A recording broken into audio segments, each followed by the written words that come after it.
आप सुन रहे हैं जगत गुरु तत्वदर्शी संत रामपाल जी महाराज द्वारा लिखित पुस्तक मुसलमान नहीं समझे ज्ञान कुरान का पेज नंबर 119। उर्फ नाम से नीरू कहलाया तथा पत्नी का नाम नियामत रखा जो उर्फ नाम से नीमा कहलाई। नीरूनीमा भले ही मुसलमान बन गए थे परंतु अपने हृदय से साधना भगवान शंकर जी की ही करते थे तथा प्रतिदिन सवेरे सूर्योदय से पूर्व लहरतारा तालाब में स्नान करने जाते थे। ज्येष्ठ मास की शुक्ल पूर्णमासी विक्रमी संवत 1455 सन 1398 सोमवार को भी ब्रह्मा मुहूर्त का समय सूर्योदय से लगभग 1.5 घंटा पहले होता है में स्नान करने के लिए जा रहे थे। नीमा रास्ते में भगवान शंकर से प्रार्थना कर रही थी कि हे दीनानाथ, आप अपने दासों को भी एक बच्चा बालक दे दो। आपके घर में क्या कमी है प्रभु, हमारा भी जीवन सफल हो जाएगा। दुनिया के व्यंग्य सुन दो कर आत्मा दुखी हो जाती है।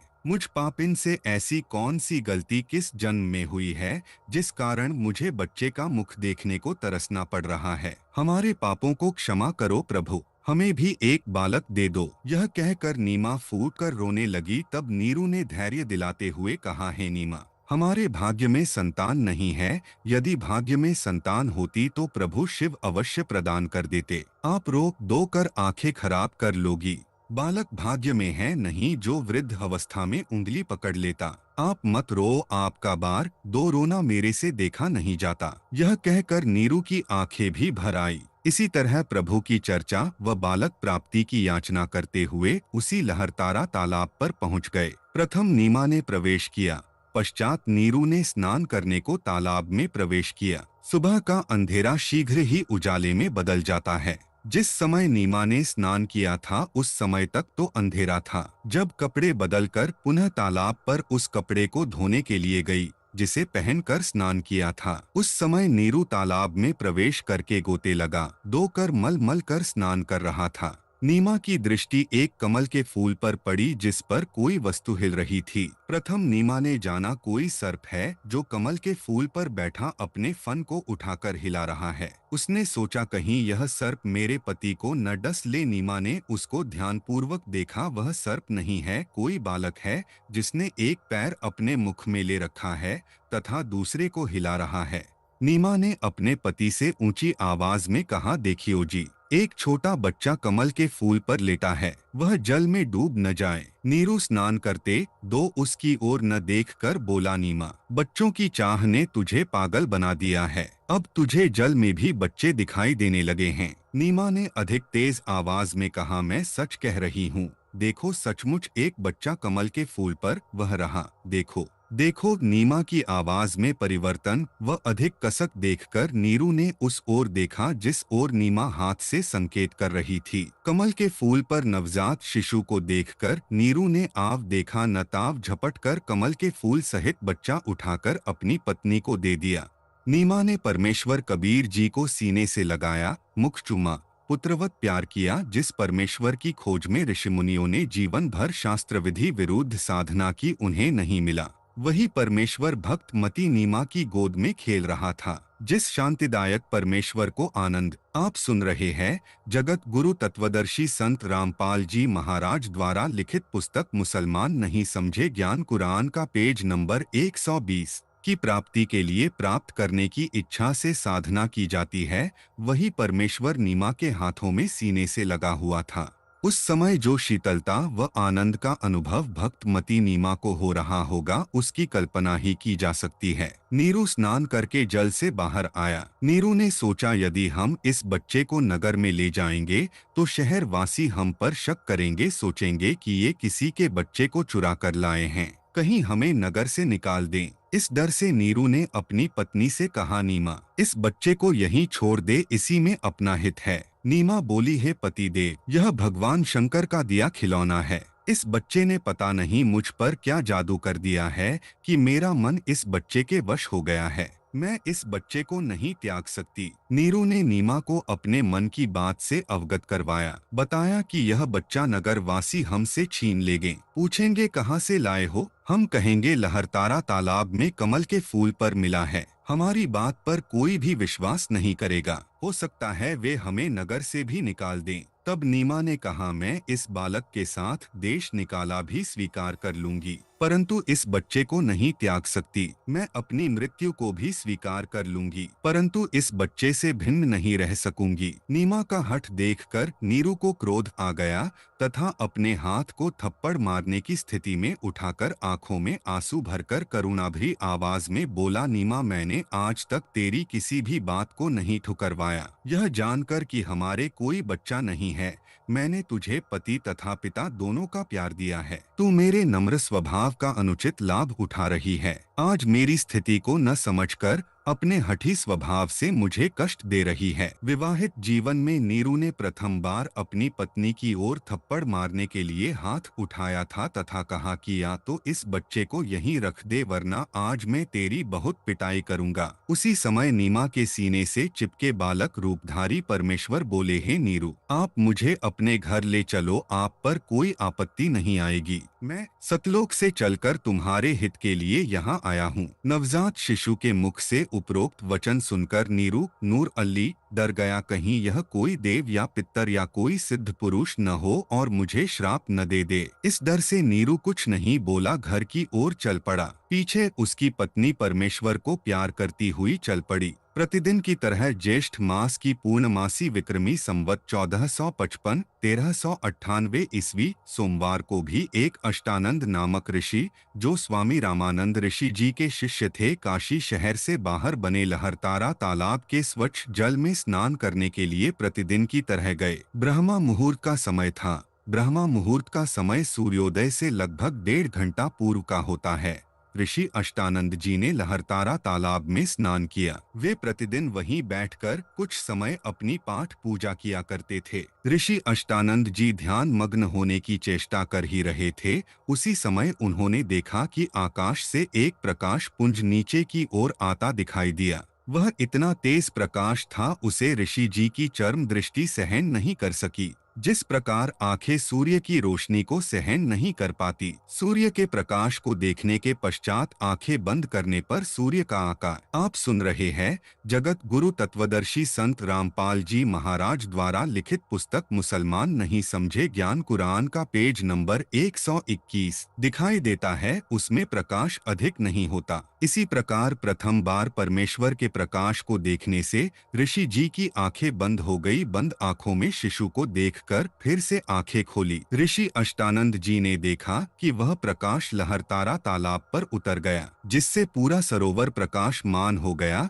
तथा देखते ही देखते वह प्रकाश जलाशय के एक कोने में सिमट गया। ऋषि अष्टानंद जी ने सोचा, यह कैसा दृश्य मैंने देखा? यह मेरी भक्ति की उपलब्धि है या मेरा दृष्टि दोष है? इसके विषय में गुरुदेव स्वामी रामानंद जी से पूछूंगा। यह विचार करके ऋषि अष्टानंद जी अपनी शेष साधना को छोड़कर अपने पूज्य गुरुदेव के पास गए। स्वामी रामानंद जी को सर्व घटनाक्रम बताकर पूछा, हे गुरुदेव, यह मेरी भक्ति की उपलब्धि है या मेरी भ्रमणा है? मैंने प्रकाश आकाश से नीचे की ओर आते देखा, जिसे मेरी आंखें सहन नहीं कर सकी। आंखें बंद हुई तो नवजात शिशु दिखाई दिया। पुनः आंखें खोली तो उस प्रकाश से पूरा जलाशय ही जगमगा गया। पश्चात वह प्रकाश उस तालाब के एक कोने में सिमट गया। मैं आपसे कारण जानने की इच्छा से अपनी साधना बीच में ही छोड़कर आया हूँ। कृपया मेरी शंका का समाधान कीजिए। ऋषि रामानंद स्वामी जी ने अपने शिष्य अष्टानंद से कहा, हे ब्राह्मण, यह न तो तेरी भक्ति की उपलब्धि है न आपका दृष्टि दोष ही है।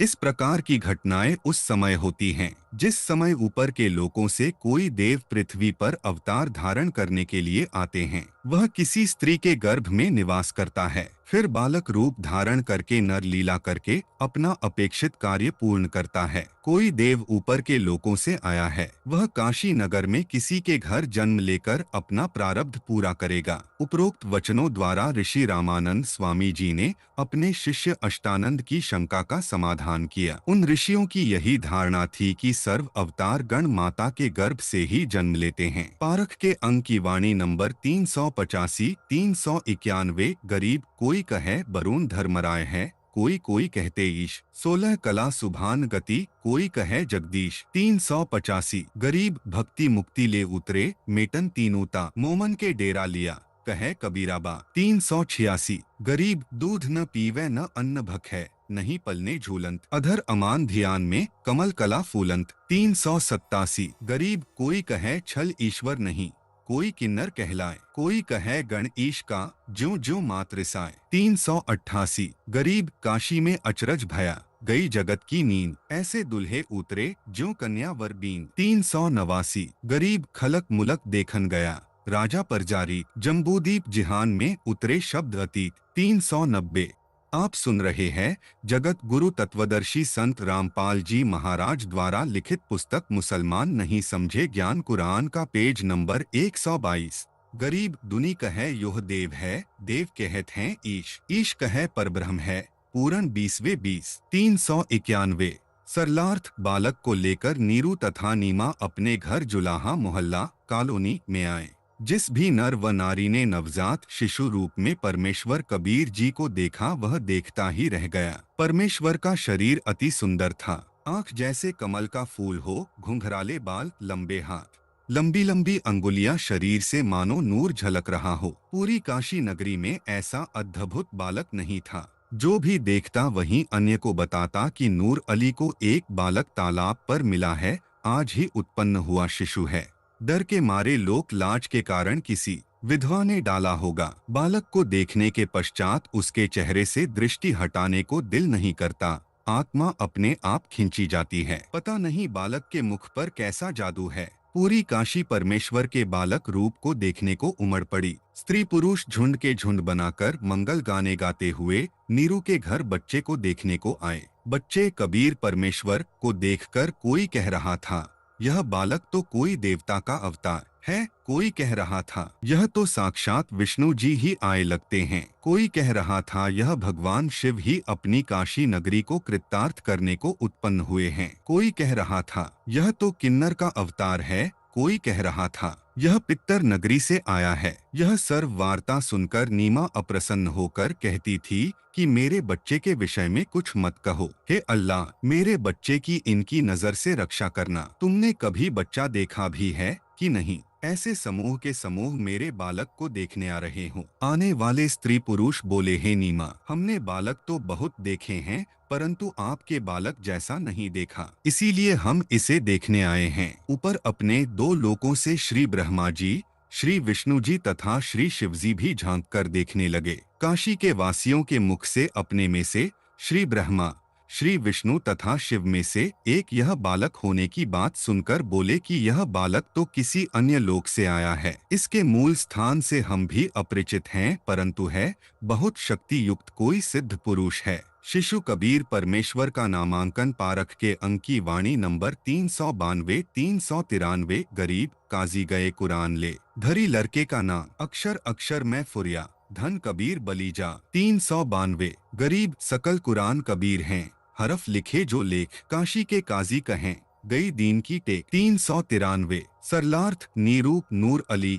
तथा नीमा पहले हिंदू ब्राह्मण ब्राह्मणी थे, इस कारण लालच वश ब्राह्मण लड़के का नाम रखने आए। उसी समय काजी मुसलमान अपनी पुस्तक कुरान शरीफ को लेकर लड़के का नाम रखने के लिए आ गए। उस समय दिल्ली में मुगल बादशाहों। आप सुन रहे हैं जगत गुरु तत्वदर्शी संत रामपाल जी महाराज द्वारा लिखित पुस्तक मुसलमान नहीं समझे ज्ञान कुरान का पेज नंबर 123 का शासन था, जो पूरे भारतवर्ष पर शासन करते थे, जिस कारण हिंदू समाज मुसलमानों से दबता था। काजियों ने कहा लड़के का नामकरण हम मुसलमान विधि से करेंगे, अब ये मुसलमान हो चुके हैं। यह कहकर काजियों में मुख्य काजी ने कुरान शरीफ पुस्तक को कहीं से खोला। उस पृष्ठ पर प्रथम पंक्ति में प्रथम नाम कबीरन लिखा था। काजियों ने सोचा कबीर नाम का अर्थ बड़ा होता है, इस छोटे जाति जुलाहे अर्थात धानक के बालक का नाम कबीर रखना शोभा नहीं देगा, यह तो उच्च घरानों के बच्चों के नाम रखने योग्य है। शिशु रूपधारी परमेश्वर काजियों के मन के दोष को जानते थे।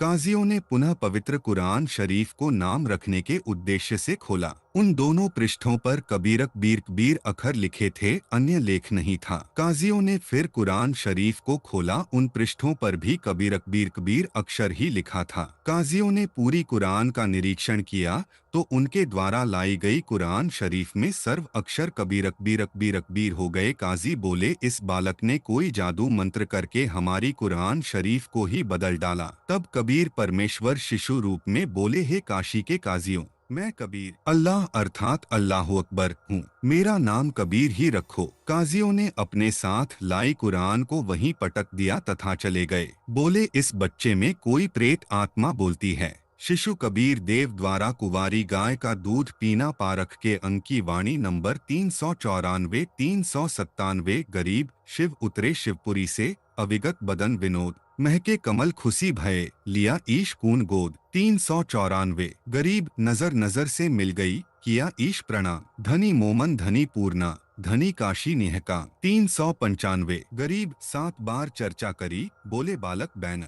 शिव कून कर मस्तक धरिया, लिया मोमन एक धैन। 396। गरीब अन ब्यावर कून दूहत है, दूध दिया तत्काल। पीवे बालक ब्रह्मागति, तहाँ शिव भय दयाल। 397। सरलार्थ बालक कबीर को दूध पिलाने की कोशिश नीमा ने की तो परमेश्वर ने मुख बंद कर लिया। सर्व प्रयत्न करने पर भी नीमा तथा नीरू बालक को दूध पिलाने में असफल रहे। 25 दिन जब बालक को निराहार बीत गए तो माता पिता अति चिंतित हो गए। 24 दिन से नीमा तो रो दो कर विलाप कर रही थी, सोच रही थी यह बच्चा कुछ भी नहीं खा रहा है, यह मरेगा, मेरे बेटे को किसी की नजर लगी है। 24 दिन से लगातार नजर उतारने की विधि भिन्न भिन्न 2 स्त्री पुरुषों द्वारा बताई प्रयोग करके थक गई, कोई लाभ नहीं हुआ। आज 25वां दिन उदय हुआ। माता नीमा रात्रि भर जागती रही तथा रोती रही कि पता नहीं यह बच्चा कब मर जाएगा, मैं भी साथ ही फांसी पर लटक जाऊंगी, मैं इस बच्चे के बिना जीवित नहीं रह सकती। बालक आप सुन रहे हैं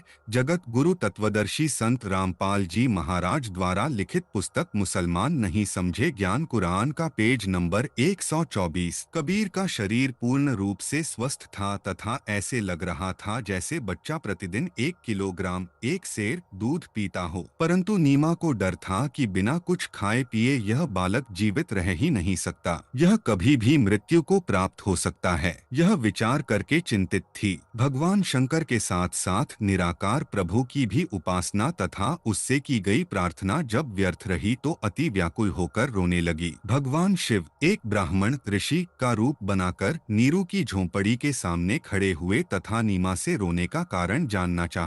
नीमा रोती रही, हिचकियां लेती रही। संत रूप में खड़े भगवान शिव जी के अति आग्रह करने पर नीमा रोती दो कहने लगी, है ब्राह्मण, मेरे दुख से परिचित होकर आप भी दुखी हो जाओगे। फकीर वेशधारी शिव भगवान बोले, हे माई, कहते हैं अपने मन का दुख दूसरे के समक्ष कहने से मन हल्का हो जाता है, हो सकता है आपके कष्ट को निवारण करने की विधि भी प्राप्त हो जाए। आंखों में आंसू, जिह्वा लड़खड़ाते हुए गहरे सांस लेते हुए नीमा ने बताया, है महात्मा जी, हम निःसंतान थे। 25 दिन पूर्व हम दोनों प्रतिदिन की तरह काशी में लहरतारा तालाब पर स्नान करने जा रहे थे। उस दिन ज्येष्ठ मास की शुक्ल पूर्णमासी की सुबह थी। रास्ते में मैंने अपने इष्ट भगवान शंकर से पुत्र प्राप्ति की हृदय से प्रार्थना की थी। मेरी पुकार सुनकर दीनदयाल भगवान शंकर जी ने उसी दिन एक बालक लहरतारा तालाब में कमल के फूल पर हमें दिया। बच्चे को प्राप्त करके हमारे हर्ष का कोई ठिकाना नहीं रहा। यह हर्ष अधिक समय तक नहीं रहा। इस बच्चे ने दूध नहीं पिया। सर्व प्रयत्न करके हम थक चुके हैं। आज इस बच्चे को 25वां दिन है, कुछ भी आहार नहीं किया है। यह बालक मरेगा, इसके साथ ही मैं आत्महत्या करूंगी। मैं इसकी मृत्यु की प्रतीक्षा कर रही हूँ। सर्व रात्रि बैठकर थारोक 2 व्यतीत की है। मैं भगवान शंकर से प्रार्थना कर रही हूँ कि हे भगवान, इससे अच्छा तो यह बालक न देते। अब इस बच्चे में इतनी ममता हो गई है कि मैं इसके बिना जीवित नहीं रह सकूंगी। नीमा के मुख से सर्वथा सुनकर साधु रूपधारी भगवान शंकर ने कहा, आपका बालक मुझे दिखाइए। नीमा ने बालक को पालने से उठाकर ऋषि के समक्ष प्रस्तुत किया। नीमा ने बालक को साधु के चरणों में डालना चाहा। बालक हवा में उठा। दोनों प्रभुओं की आपस में दृष्टि मिली। भगवान शंकर जी ने शिशु कबीर जी को अपने हाथों में ग्रहण किया तथा मस्तिष्क की रेखाएं व हस्त रेखाएं देखकर बोले, नीमा, आपके बेटे की लंबी आयु है, यह मरने वाला नहीं है। देख कितना स्वस्थ है, कमल जैसा चेहरा खिला है। नीमा ने कहा, हे विप्रवर, बनावटी सांत्वना से मुझे संतोष होने वाला नहीं है। बच्चा दूध पिएगा तो मुझे सुख की सांस आएगी। 25 दिन के बालक का रूप धारण किए परमेश्वर कबीर जी ने भगवान शिव जी से कहा, हे भगवान, आप इन्हें कहो एक कुंवारी गाय लाएं। आप उस कंवारी गाय पर अपना आशीर्वाद भरा हस्त रखना, वह दूध देना प्रारंभ कर देगी। मैं उस कुंवारी गाय का दूध पीऊंगा। वह गाय आजीवन बिना ब्याए अर्थात कुंवारी रहकर ही दूध दिया करेगी। उस दूध से मेरी परवरिश होगी। परमेश्वर कबीर जी तथा भगवान शंकर शिव जी की 7 बार चर्चा हुई। आप सुन रहे हैं जगत गुरु तत्वदर्शी संत रामपाल जी महाराज द्वारा लिखित पुस्तक मुसलमान नहीं समझे ज्ञान कुरान का पेज नंबर 125। शिवजी ने नीमा से कहा, आपका पति कहाँ है? नीमा ने अपने पति को पुकारा। वह भीगी आंखों से उपस्थित हुआ तथा ब्राह्मण को प्रणाम किया। ब्राह्मण ने कहा, नीरू, आप एक कुंवारी गाय लाओ, वह दूध देवेगी। उस दूध को यह बालक पिएगा। नीरू कुंवारी गाय ले आया तथा साथ में कुम्हार के घर से एक ताजा छोटा घड़ा, 4 किलोग्राम क्षमता का मिट्टी का पात्र भी ले आया। परमेश्वर कबीर जी के आदेशानुसार विप्ररूपधारी शिव जी ने उस कंवारी गाय की पीठ पर हाथ मारा जैसे थपकी लगाते हैं। गौ माता के थन लंबे हो गए तथा थनों से दूध की धार बह चली। नीरू को पहले ही वह पात्र थनों के नीचे रखने का आदेश दे रखा था। दूध का पात्र भरते ही थनों से दूध निकलना बंद हो गया। वह दूध शिशु रूपधारी कबीर परमेश्वर जी ने पिया। नीरू नीमा ने ब्राह्मण रूपधारी भगवान शिव के चरण लिए तथा कहा, आप तो साक्षात भगवान शिव के रूप हो। आपको भगवान शिव ने ही हमारी पुकार सुनकर भेजा है। हम निर्धन व्यक्ति आपको क्या दक्षिणा दे सकते हैं? हे विप्र, 24 दिनों से हमने कोई कपड़ा भी नहीं बुना है। विप्र रूपधारी भगवान शंकर बोले, साधु भूखा भाव का, धन का भूखा नहीं। जो है भूखा धन का, वह तो साधु नहीं। यह कहकर विप्र रूपधारी शिवजी ने वहां से प्रस्थान किया। यही प्रमाण वेदों में है कि परमात्मा शिशु रूप में प्रकट होकर लीला करता है। तब उनकी परवरिश कंवारी गायों के दूध से होती है। प्रमाण ऋग्वेद मंडल 9 सूक्त 1 मंत्र 9 अभि इमा अधन्या उत्श्रीणन्ति धेनवः शिशुम सोमिंद्राय पात्वे 9 अभि इममधन्या उत्श्रीणन्ति धेनवः शिशुम सोमम इंद्राय पात्वे। उत विशेषकर इमम इस शिशुम बालक रूप में प्रकट, सोमम पूर्ण परमात्मा अमर प्रभु की, इंद्राय सुखदायक सुविधा के लिए जो आवश्यक पदार्थ शरीर की, पात्वे वृद्धि के लिए चाहिए वह पूर्ति, अभी पूर्ण तरह, अधन्या धेनवः जो गाय सांड द्वारा कभी भी परेशान न की गई हो अर्थात कुंवारी गायों द्वारा श्रीनंती परवरिश की जाती है। भावार्थ, पूर्ण परमात्मा अमर पुरुष जब लीला करता हुआ बालक रूप धारण करके स्वयं प्रकट होता है, सुख सुविधा के लिए जो आवश्यक पदार्थ शरीर वृद्धि के लिए चाहिए वह पूर्ति कुंवारी गायों द्वारा की जाती है। अर्थात उस समय अधनी धेनु कुंवारी गाय अपने आप दूध देती है जिससे उस पूर्ण प्रभु की परवरिश होती है। नीरू को धन की प्राप्ति बालक की प्राप्ति से पूर्व दोनों जने पति पत्नी मिलकर कपड़ा बुनते थे। 25 दिन बच्चे की चिंता में कपड़ा बुनने का कोई कार्य न कर सके, जिस कारण से कुछ कर्ज नीरू को हो गया। कर्ज मांगने वाले भी उसी 25वें दिन आ गए तथा बुरी भली कहकर चले गए। कुछ दिन तक कर्ज न चुकाने पर यातना देने की धमकी सेठ ने दे डाली। दोनों पति पत्नी अति चिंतित हो गए, अपने बुरे कर्मों को कोसने लगे। एक चिंता का समाधान होता है, दूसरी तैयार हो जाती है। माता पिता को चिंतित देख बालक बोला, है माता पिता, आप चिंता न करो। आप सुन रहे हैं जगत गुरु तत्वदर्शी संत रामपाल जी महाराज द्वारा लिखित पुस्तक मुसलमान नहीं समझे ज्ञान कुरान का पेज नंबर 126। प्रतिदिन एक सोने की मोहर 10 ग्राम स्वर्ण पालने के बिछौने के नीचे मिलेगी। आप अपना कर्ज उतार कर अपना तथा गौ का खर्च निकालकर शेष बचे धन को धर्म कर्म में लगाना। उस दिन के पश्चात 10 ग्राम स्वर्ण प्रतिदिन नीरू के घर परमेश्वर कबीर जी की कृपा से मिलने लगा। यह क्रिया 1 वर्ष तक चलती रही। परमेश्वर कबीर जी ने मुहर, सोने का सिक्का मिलने वाली लीला को गुप्त रखने को कहा था। एक दिन नीमा की प्रिय सखी उसी समय नीरू के घर पर आई जिस समय वह कबीर जी को जगाने का प्रयत्न कर रही थी। नीमा की सखी ने वह स्वर्ण मुहर देख ली तथा बोली, इतना सोना आपके पास कैसे आया? नीमा ने अपनी प्रिय सखी से सर्वगुप्त भेद कह सुनाया कि हमें तो 1 वर्ष से यह मुहर प्रतिदिन प्राप्त हो रही है। हमारे घर पर भाग्यशाली लड़का कबीर जब से आया है, हम तो आनंद से रहते हैं। अगले दिन ही सोना मिलना बंद हो गया। नीरू तथा नीमा दोनों मिलकर कपड़ा बुनकर अपने परिवार का पालन पोषण करने लगे। बड़ा होकर बालक कबीर भी पिता के काम में हाथ बटाने लगा। थोड़े ही समय में अधिक बुनाई करने लगा। शिशु कबीर की सुन्नत करने का असफल प्रयत्न। शिशु रूपधारी कबीर देव की सुन्नत करने का समय आया तो पूरा जन समूह संबंधियों का इकट्ठा हो गया। नाई जब शिशु कबीर जी के लिंग को सुन्नत करने के लिए कैंची लेकर गया तो परमेश्वर ने अपने लिंग के साथ एक लिंग और बना लिया।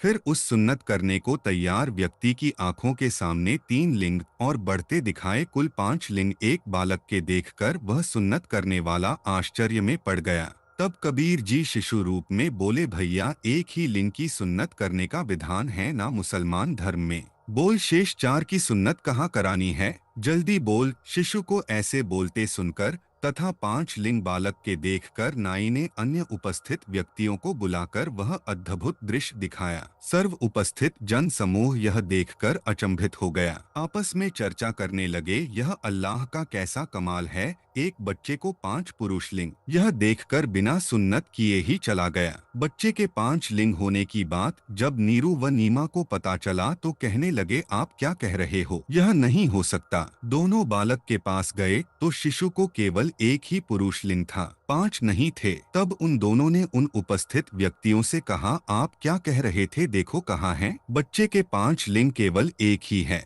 उपस्थित सर्व व्यक्तियों ने पहले आंखों देखे थे 5 पुरुष लिंग तथा उस समय केवल एक ही लिंग पेशाब इंद्री को देखकर आश्चर्यचकित हो गए। तब शिशु रूपधारी परमेश्वर बोले, है भोले लोगों, आप लड़के का लिंग किस लिए काटते हो? क्या लड़के को बनाने में अल्लाह परमेश्वर से चूक रह गई जिसे आप ठीक करते हो? क्या आप परमेश्वर से भी बढ़कर हो? यदि आप लड़के के लिंग की चमड़ी आगे से काटकर सुन्नत करके उसे मुसलमान बनाते हो तो लड़की को मुसलमान कैसे बनाओगे? यदि मुसलमान धर्म आप सुन रहे हैं, जगत गुरु तत्वदर्शी संत रामपाल जी महाराज द्वारा लिखित पुस्तक मुसलमान नहीं समझे ज्ञान कुरान का पेज नंबर 127 के व्यक्ति अन्य धर्मों के व्यक्तियों से भिन्न होते तो परमात्मा ही सुन्नत करके लड़के को जन्म देता। हे भोले इंसानों, परमेश्वर के सर्व प्राणी हैं। कोई वर्तमान में मुसलमान समुदाय में जन्मा है तो वह मृत्यु उपरांत हिंदू या ईसाई धर्म में भी जन्म ले सकता है। इसी प्रकार अन्य धर्मों में जन्मे व्यक्ति भी मुसलमान धर्म व अन्य धर्म में जन्म लेते हैं। ये धर्म की दीवारें खड़ी करके आपसी भाईचारा नष्ट मत करो, यह सर्वकाल ब्रह्मा की चाल है। कलयुग से पहले अन्य धर्म नहीं थे, केवल एक मानव धर्म मानवता धर्म ही था। अब कलयुग में काल ब्रह्मा ने भिन्न 2 धर्मों में बांटकर मानव की शांति समाप्त कर दी है। सुन्नत के समय उपस्थित व्यक्ति बालक मुख से सदुपदेश सुनकर सर्वदंग रह गए। माता नीमा ने बालक के मुख पर कपड़ा ढक दिया तथा बोली, घना मत बोल, काजी सुन लेंगे तो तुझे मार डालेंगे, वो बेरहम है बेटा। परमेश्वर कबीर जी माता के हृदय के कष्ट से परिचित होकर सोने का बहाना बनाकर खराटे भरने लगे। तब नीमा ने सुख की सांस ली तथा अपने सर्व संबंधियों से प्रार्थना की, आप किसी को मत बताना कि कबीर ने कुछ बोला है, कहीं मुझे बेटे से हाथ धोने पड़े। ऋषि रामानंद सेऊ सम्मन तथा नेकी व कमाली के पूर्व जन्मों का ज्ञान।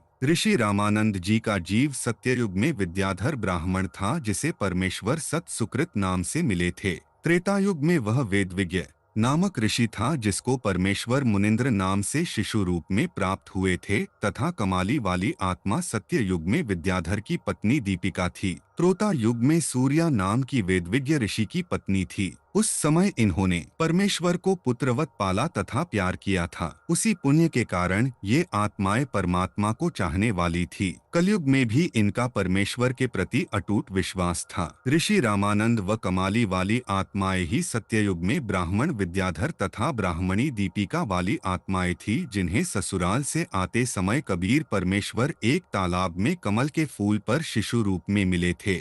यही आत्माएं त्रेतायुग में वेदविज्ञ तथा सूर्या ऋषि दंपति थे, जिन्हें परमेश्वर शिशु रूप में प्राप्त हुए थे। सम्मन तथा नेकी वाली आत्माएं द्वापर युग में कालू वाल्मीकि तथा उसकी पत्नी गोदावरी थी, जिन्होंने द्वापर युग में परमेश्वर कबीर जी का शिशु रूप में लालन पालन किया था। उसी पुण्य के फल स्वरूप परमेश्वर ने उन्हें अपनी शरण में लिया था। सेऊ शिव वाली आत्मा द्वापर में ही एक गंगेश्वर नामक ब्राह्मण का पुत्र गणेश था, जिसने अपने पिता के घोर विरोध के पश्चात भी मेरे उपदेश को नहीं त्यागा था तथा गंगेश्वर ब्राह्मण वाली आत्मा कलयुग में शेख तकी बना। वह द्वापर युग से ही परमेश्वर का विरोधी था। गंगेश्वर वाली आत्मा शेख तकी को काल ब्रह्मा ने फिर से प्रेरित किया, जिस कारण से शेख तकी गंगेश्वर परमेश्वर कबीर जी का शत्रु बना। भक्त श्री कालू तथा गोदावरी का गणेश माता पिता तुल्य सम्मान करता था। रो दो कर कहता था, काश आज मेरा जन्म आप वाल्मीकि के घर होता। मेरे पालक माता पिता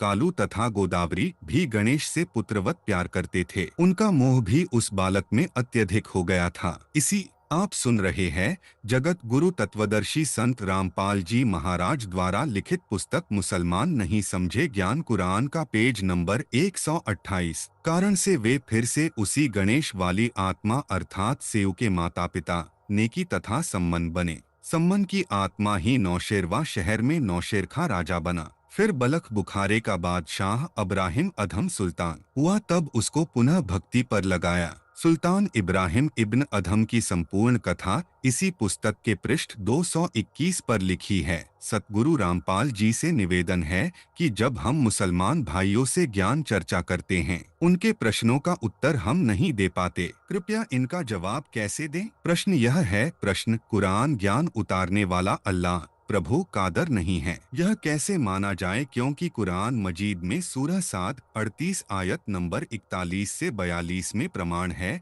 कि अल्लाह ने बंदे अयूब की पुकार सुनकर उसे कहा कि जमीन पर लात मारो, पीने के पानी का चश्मा निकलेगा। अयूब ने वैसा ही किया और लात मारते ही पीने के ठंडे पानी का चश्मा बहने लगा। रामपाल दास उत्तर इस प्रकार दो उत्तर आप जी इसी पुस्तक में सृष्टि रचना अध्याय में पढ़ें, उससे पता चलेगा कि कुरान का ज्ञान उतारने वाला किस स्तर का खुदा है। अल्लाह की परिभाषा समझें। खुदा अरबी भाषा का शब्द है जिसका अर्थ है स्वामी, प्रभु, मालिक। उदाहरण से समझते हैं, जैसे भारत देश में प्रांत स्टेट में मंत्री जी, मुख्यमंत्री जी के पद हैं। मंत्री जी केवल एक या अधिक विभाग का स्वामी प्रभु होता है। मुख्यमंत्री पूरे राज्य प्रांत का प्रभु मालिक होता है। प्रांत में अन्य राज अधिकारी भी होते हैं, जैसे पुलिस विभाग में डायरेक्टर जनरल डीजी होता है, जो पूरे प्रांत की पुलिस का प्रभु मालिक है। उससे नीचे अन्य पद भी होते हैं, inspector general, IG, superintendent of police, SP, deputy superintendent of police, DSP,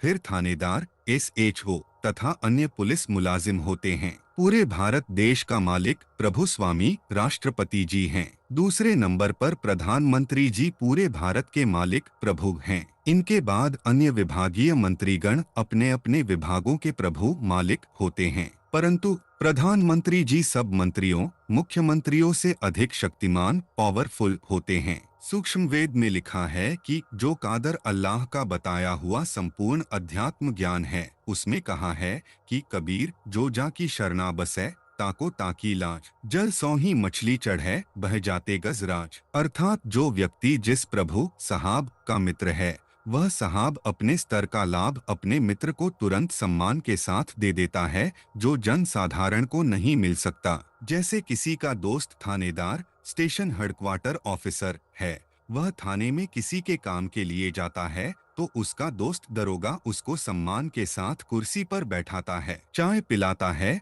और अपने आप सुन रहे हैं जगत गुरु तत्वदर्शी संत रामपाल जी महाराज द्वारा लिखित पुस्तक मुसलमान नहीं समझे ज्ञान कुरान का पेज नंबर 129 स्तर का काम तुरंत कर देता है। सामान्य जनता जन थाने में प्रवेश करते हुए भी डरता है, काम होना तो दूर की बात है। इसी प्रकार यदि किसी की दोस्ती पुलिस के डीजी से है तो उसके लिए पूरे प्रांत में पुलिस के स्तर का कार्य तुरंत हो जाता है। जो कार्य एसपी, डीएसपी, थानेदार भी नहीं कर सकते, वह भी डीजी के मित्र का हो जाता है। इसी प्रकार प्रांत में मंत्री जी भी राहत दे सकता है परंतु मुख्यमंत्री के समान लाभ नहीं दे सकता। इसी प्रकार भारत के प्रधानमंत्री जी सब मुख्यमंत्रियों व केंद्रीय मंत्रियों से अधिक लाभ दे सकते हैं। जिनकी दोस्ती प्रधानमंत्री से है, उसके काम देश में किसी भी स्तर के साहब के पास हो, निर्बाध बिना रोक टोक के हो जाते हैं। वाणी का अर्थ है कि जैसे मछली की जल से सच्ची दोस्ती है। जल की दरिया रिवर बह रही हो, उसमें चाहे 50 फुट का एकदम निचान फॉल है,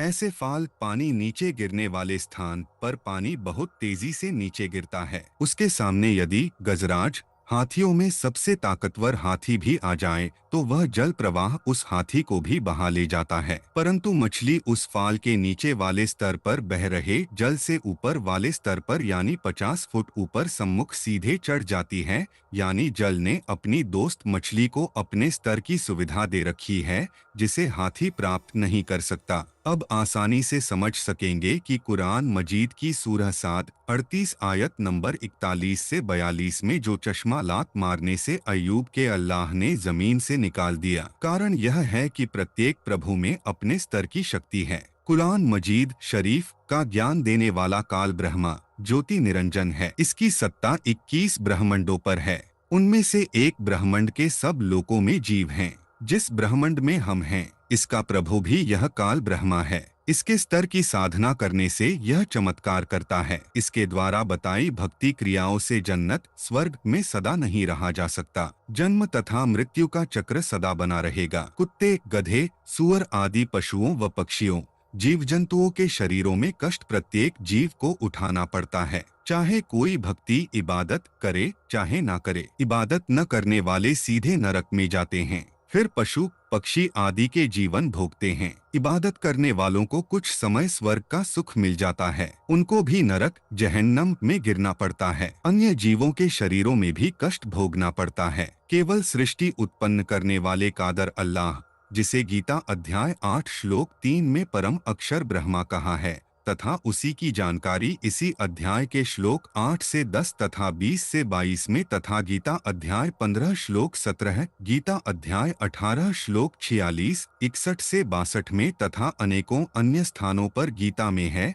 तथा कुरान मजीद की सूरह फुरकान 25 आयत नंबर 52 से 59, सूरह बकरा 2 आयत नंबर 255 तथा अन्य अनेकों सूरों में जिसको संपूर्ण जगत का उत्पत्तिकर्ता परवरदिगार व शाश्वत अविनाशी बताया है कि इबादत करने से साधक सदा रहने वाले सुख स्थान सतलोक को आप सुन रहे हैं। जगत गुरु तत्वदर्शी संत रामपाल जी महाराज द्वारा लिखित पुस्तक मुसलमान नहीं समझे ज्ञान कुरान का पेज नंबर 130 प्राप्त करता है। वहां जाने के पश्चात फिर कभी काल लोक में जन्म नहीं लेता। जिस खुदा का भक्त अय्यूब था, उसी का भक्त भीम था। महाभारत ग्रंथ में प्रकरण है कि भीम अपनी माता तथा पत्नी द्रौपदी तथा अन्य चारों भाइयों के साथ हिमालय पर्वत पर गए। जल का अभाव था, सब प्यास से व्याकुल हो गए। भीम ने पैर को मोड़कर गोड़ा नी जमीन पर मारा, पत्थरों से मीठे जल का चश्मा बह चला। उस स्थान को भीम गोड़ा कहते हैं,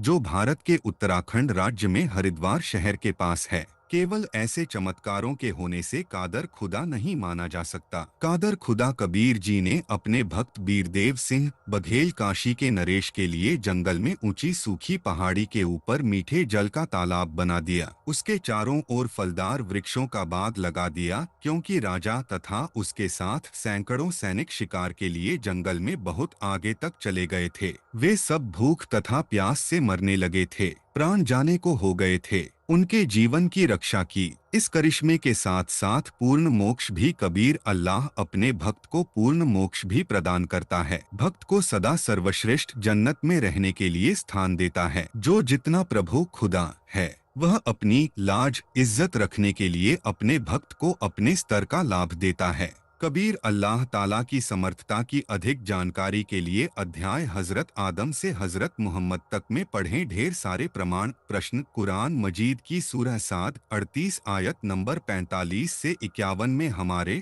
मुसलमानों के अल्लाह ने बताया है कि जो हमारे बंदों इब्राहीम और इसहाक और याकूब इस्माइल और अल-यसर तथा जुल्किफ्ल जैसे नेक व परहेजगार होंगे। उनके लिए जन्नत के दरवाजे खुले होंगे। वे वहां पर तकिए लगाकर बैठेंगे। उनके खाने के लिए बहुत सारे मेवे व फल होंगे तथा पीने के लिए शराब होगी तथा उनके पास नीची निगाह रखने वाली शर्मीली कम उम्र बीबियां पत्नियां होंगी। क्या इस जन्नत में भक्त सदा सुख से नहीं रहेंगे? रामपाल दास उत्तर इस प्रकार बताओ। उत्तर, जहाँ पर शराब पीने को मिलती हो तो वहाँ कोई कैसे सुखी रह सकता है तथा कैसे सदा रह सकता है? आप जी इसी पुस्तक मुसलमान नहीं समझे ज्ञान कुरान में पृष्ठ 68 पर पढ़ें। सर्वनाश के लिए शराब पीना पर्याप्त है।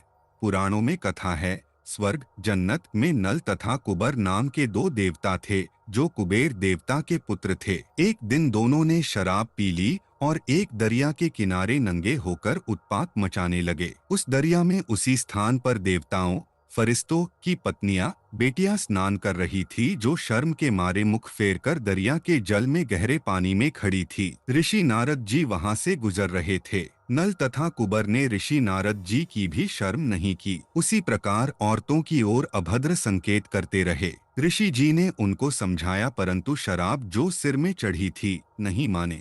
आप सुन रहे हैं जगत गुरु तत्वदर्शी संत रामपाल जी महाराज द्वारा लिखित पुस्तक मुसलमान नहीं समझे ज्ञान कुरान का पेज नंबर 131। तो नारद ऋषि जी ने श्राप दे दिया कि तुम स्वर्ग जन्नत में रहने योग्य नहीं हो। पृथ्वी के ऊपर जड़ जूनी में वृक्षों के रूप में उत्पन्न हो। दोनों की मृत्यु स्वर्ग में हो गई। दोनों पृथ्वी के ऊपर अर्जुन तथा जुमला के वृक्ष कालीदा नामक झील के किनारे उगे जहाँ शराब पीने को मिलती है और जो अल्लाह शराब का लोभ देकर अपनी इबादत में लगाता है वह कादर अल्लाह नहीं है, वह काल ज्योति निरंजन है। सतलोक के अतिरिक्त किसी भी लोक की जन्नत स्वर्ग तथा महास्वर्ग यानी ब्रह्मालोक बड़ी जन्नत में कोई व्यक्ति सदा नहीं रह सकता। यह 100% सत्य है।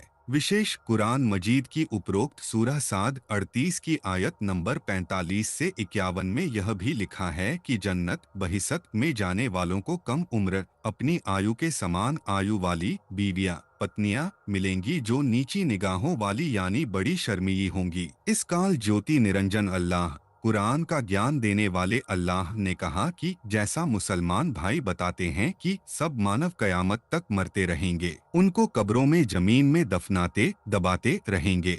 जब कयामत प्रलय आएगी सब जिलाए जाएंगे यानी जीवित किए जाएंगे। जो मुसलमान आज्ञाकारी अल्लाह के आदेशानुसार चलने वाले हैं उनको जन्नत में तथा काफिर अवज्ञाकारी बदी करने वाले हैं उनको जहन्नम नरक में रखा जाएगा। विचार करो, कोई तो 2 वर्ष का मर जाता है, कोई 10 वर्ष का, कोई जवान, कोई वृद्ध 80-85 वर्ष का मरता है। उनकी कम उम्र बीवियां भी उसी आयु की मिलेंगी।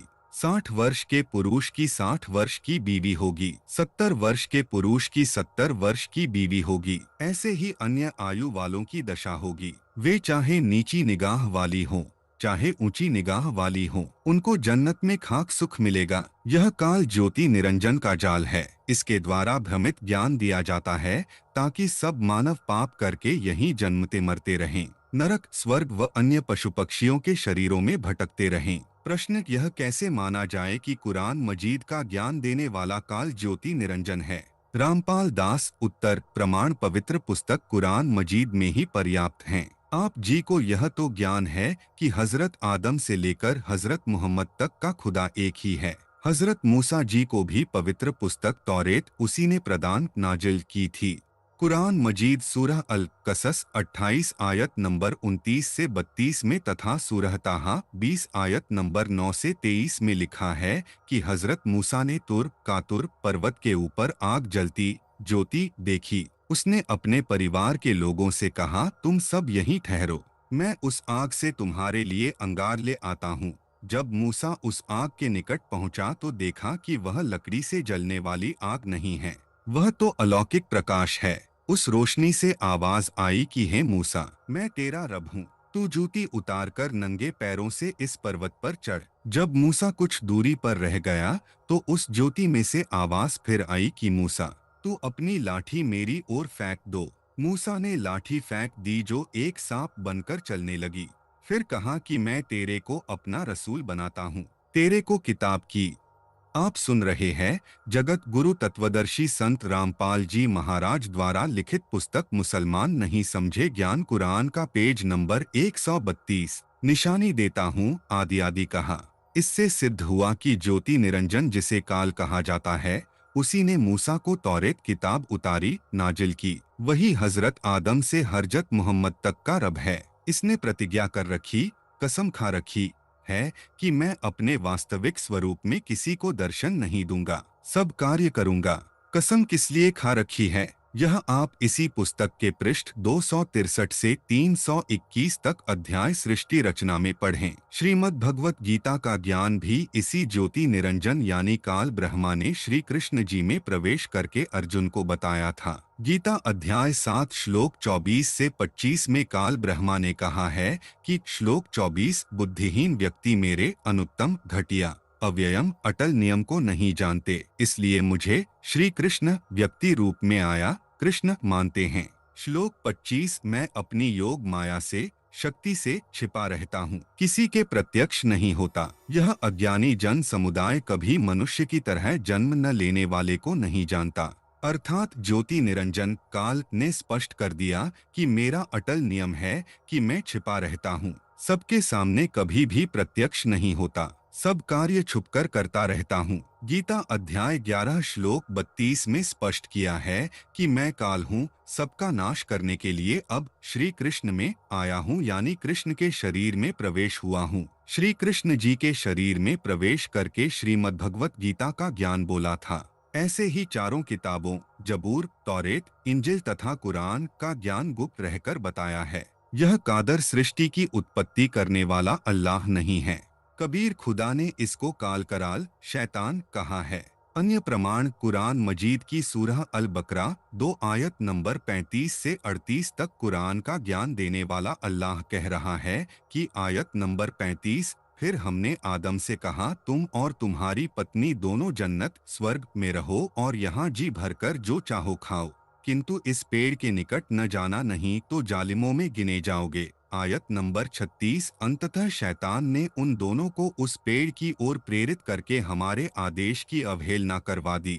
हमने हुक्म दिया कि अब तुम सब यहाँ से उतर जाओ, एक दूसरे के दुश्मन बन जाओ। सांप और इंसान एक दूसरे के शत्रु हो गए और तुम्हें एक समय तक धरती पर ठहरना है, वहीं गुजर बसर करना है। आयत नंबर 37 उस समय आदम ने अपने रब से कुछ शब्द सीखकर तौबा क्षमा याचना की जिसको उसके रब ने स्वीकार कर लिया क्योंकि वह बड़ा क्षमा करने वाला और दया करने वाला है।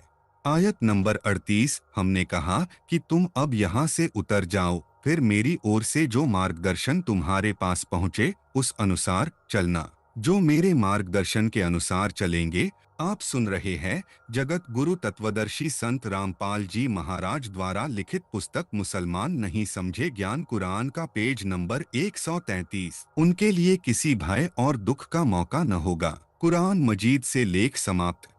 उनके लिए किसी भय और दुख का मौका न होगा। कुरान मजीद से लेख समाप्त। पवित्र बाइबल में तौरेत किताब में लिखा है कि परमेश्वर ने 6 दिन में सृष्टि की जिसमें छठे दिन मनुष्यों को अपने जैसे रूप का उत्पन्न किया। आदम तथा हव्वा आदि को उत्पन्न करके 7वें दिन आसमान में तख्त पर जा बैठा। उसके पश्चात ज्योति निरंजन काल ब्रह्मा ने बागडोर संभाल ली। अपने पुत्रों ब्रह्मा विष्णु तथा शिव के माध्यम से सब कार्य करने लगा। उपरोक्त कुरान मजीद वाला प्रकरण बाइबल ग्रंथ में विस्तार पूर्वक है जो इस प्रकार है। काल ज्योति निरंजन ने अपने 3 पुत्रों द्वारा अपनी व्यवस्था करवा रखी है। ब्रह्मा विष्णु तथा शिव ये 3 पुत्र काल के हैं। आदम जी ब्रह्मा के लोक से आई आत्मा हैं, इसलिए ब्रह्मा ने आदम को वाटिका में संभाला। प्रभु काल के पुत्र ब्रह्मा ने हजरत आदम तथा हजरत हव्वा जो श्री आदम जी की पत्नी थी को कहा कि इस वाटिका में लगे हुए पेड़ों के फलों को तुम खा सकते हो, लेकिन ये जो बीच वाले पेड़ों के फल नहीं खाना,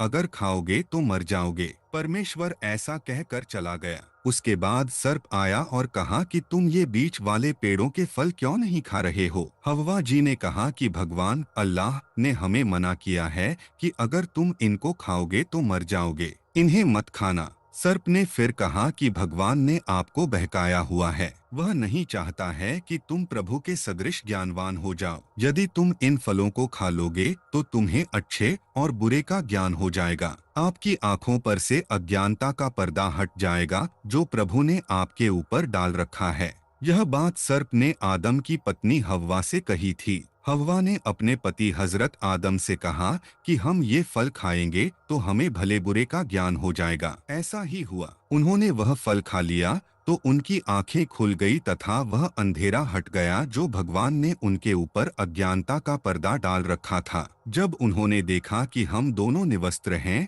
तो शर्म आई और अंजीर के पत्तों को तोड़कर लंगोट बनाकर गुप्तांगों पर बांधा। यह उपरोक्त प्रकरण पवित्र बाइबल से उत्पत्ति अध्याय से लिया है। सृष्टि रचने वाला कादर अल्लाह तो ऊपर आसमान में तख्त पर जा बैठा और जो आदम तथा हव्वा को जन्नत में रखता है उनको एक पेड़ के फल खाने से मना करता है। शैतान के बहकावे में आकर आदम जी तथा हव्वा जी उस भले बुरे का ज्ञान करवाने वाले पेड़ का फल खा लेते हैं। फिर अल्लाह आया और पता चला तो कहा कि आदम तथा हव्वा ने भले बुरे का ज्ञान करवाने वाले पेड़ का फल खा लिया है, जिस कारण से मनुष्य हम में से एक के समान हो गए हैं। इसलिए ऐसा न हो कि यह जीवन के वृक्ष का फल भी तोड़कर खा ले और सदा जीवित रहे। इसलिए जन्नत होवन से निकाल दिया। सृष्टि रचने वाला अल्लाह ताला है, वह तो ऊपर चला गया है। आदम व हव्वा के साथ अल्लाह ताला नहीं था, अन्य अल्लाह सिद्ध हुआ।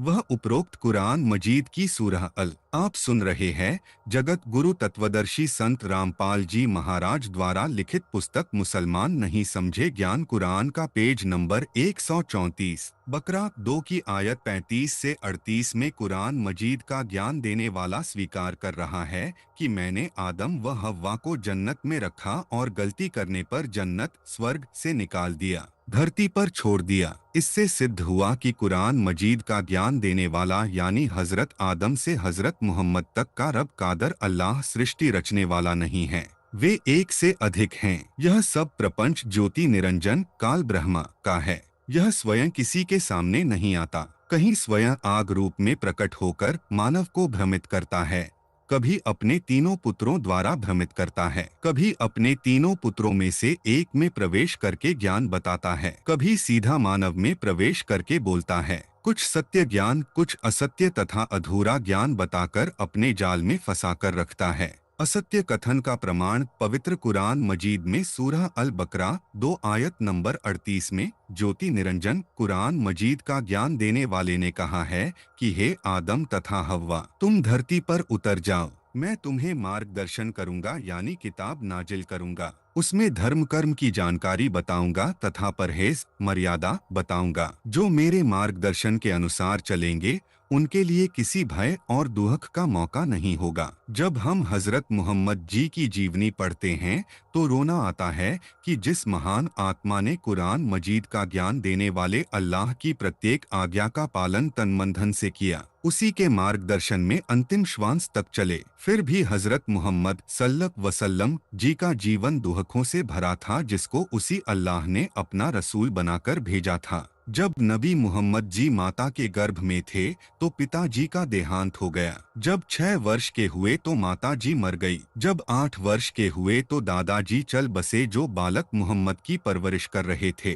फिर चाचा ने पाला, यतीमी का जीवन जिया। यदि विचार किया जाए तो पता चलता है कि जिस बच्चे के माता पिता मर जाते हैं उसकी क्या दशा होती है। कोई माता पिता जैसा प्यार नहीं देगा, कोई धमकाएगा। किसी के बच्चे अच्छे वस्त्र पहनते हैं, यतीम को फटे पुराने वस्त्र दिए जाते हैं, अधिक कार्य लिया जाता है। अपनी समस्या किसके आगे कहे। अन्य बच्चे मेले में रुपए लेकर जाते हैं, यतीम उनको देखकर किस्मत को कोसता है। त्योहार के दिन सब अच्छा भोजन खाते हैं, यतीम को लूखा सूखा बासी भोजन खाने को दिया जाता है।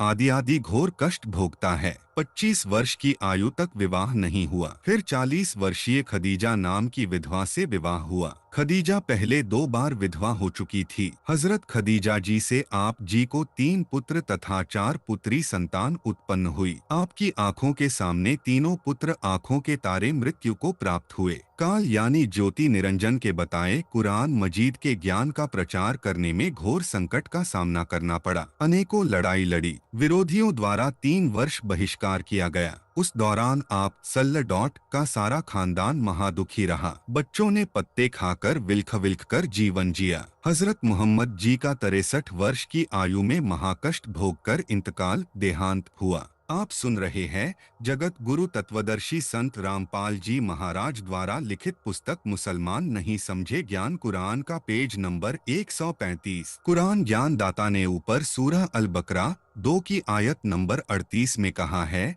कि जो मेरे बताए अनुसार कार्य करेगा उसको कोई दुख नहीं होगा। यह खरा नहीं उतरा। कादर अल्लाह कबीर है, वह अपने भक्त भक्तमती व रसूल को कोई कष्ट नहीं आने देता तथा पूर्ण मोक्ष प्रदान करता है, सीधा सतलोक ले जाता है। समर्थ परमेश्वर का डर काल ज्योति निरंजन को भी है, इसलिए काल ब्रह्मा अपना बचाव करते हुए उस कादर खुदा जो कबीर है की इबादत बिना किसी के शरीक किए करने को कहता है। फिर अपनी इबादत करने को भी अधिक जोर देता है। उसमें भी कहता है कि मेरे अतिरिक्त किसी को शरीक मेरे समान न मानकर न करके मेरी पूजा इबादत करो। इसी प्रकार इसी काल ब्रह्मा ने गीता का ज्ञान दिया।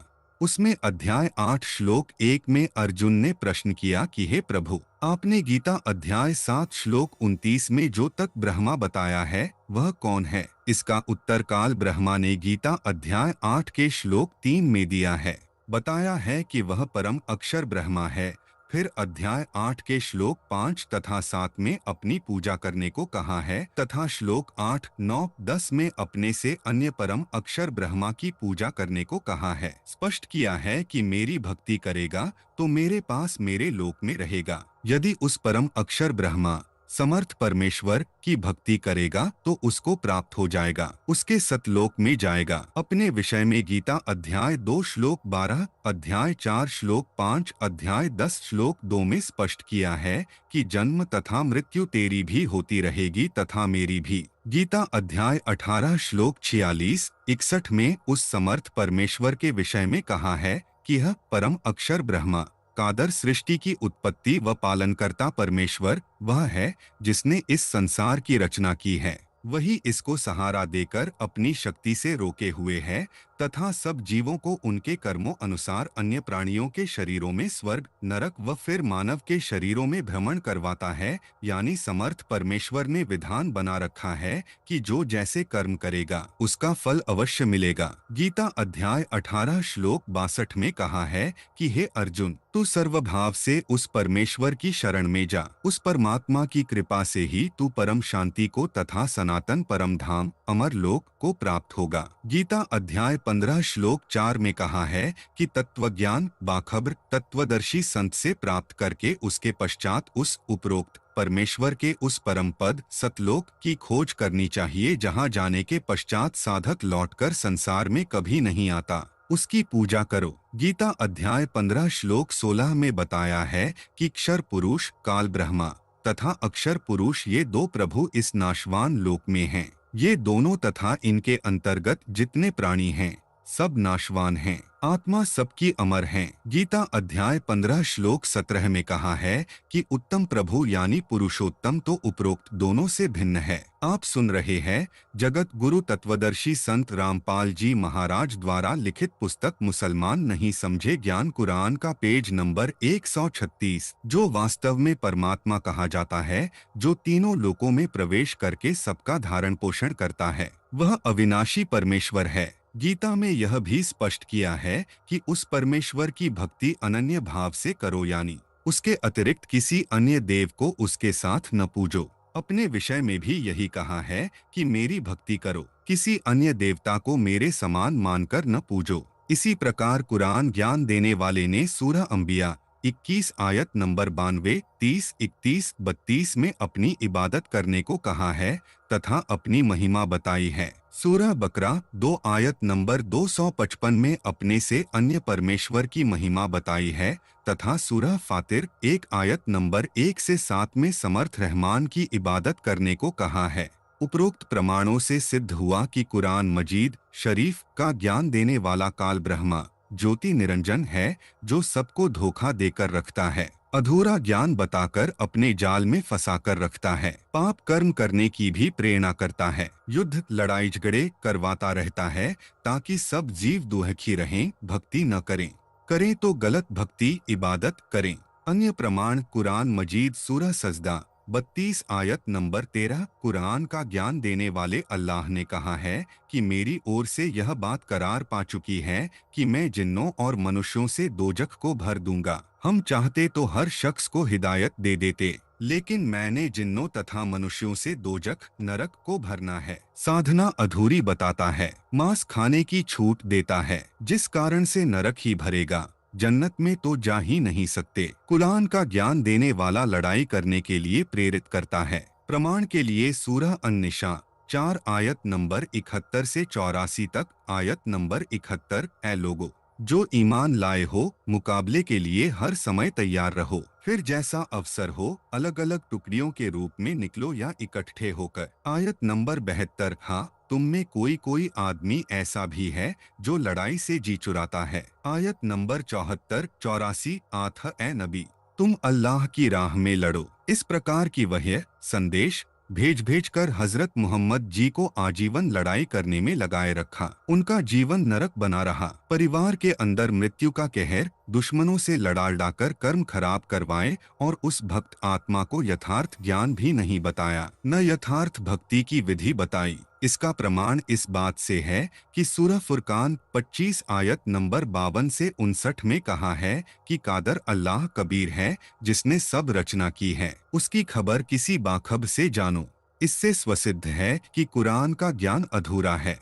सूरह अश-शूरा 42 आयत नंबर 1 से 2 में सांकेतिक शब्द कोड वर्ड्स बताए हैं। नंबर 1 हामीम, नंबर 2 ऐन सीन काफ। ये मोक्ष मंत्र हैं, परंतु अधूरे हैं। इनका ज्ञान न हजरत मोहम्मद जी को था, न किसी मुसलमान श्रद्धालु को। फिर मुक्ति कैसे मिलेगी? यदि कोई यह कहे कि नबी मोहम्मद जी को तो इनका ज्ञान होगा। यदि नबी जी को ज्ञान होता तो क्या अपने साथियों को नहीं बताता?